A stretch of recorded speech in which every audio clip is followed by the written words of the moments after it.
pa Nejc Žnidarčič. Dejal je, reko Sočo poznam res najbolje. Tu sem se naučil veslati, naučil plavati in živim z reko Sočo. Zdaj pa ta finalni nastop, zdaj se je začela ura, boj s časom, 57:50 pa čas trenutno najhitrejšega Anžeta Urankarja. Ja, nič ne bo narobe, če rečem, da zdaj pričakujemo, da bodo na vrhu trije Slovenci. Kje bo veslal Nejc Žnidaršič? Ja, nekoliko je skrajšal, to da silno hitro gre zdaj po Soči. Prvi pogled s časom pa zdaj pri umestnem času. Zelo hiter je Nejc Žnidaršič. Tu je bil že leta 2013 evropski prvak. Kakšen čas bo zdaj postavil? 33:31. 6 sekunda in 4 desetinke prednosti.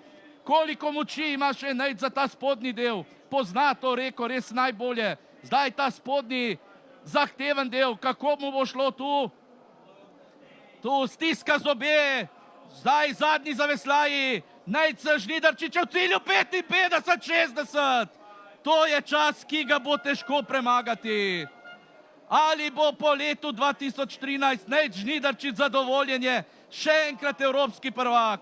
Kakšen čas? 55:60. To je 3 sekunde in 25 stotink hitreje, kot je včeraj veslal Simon Oven.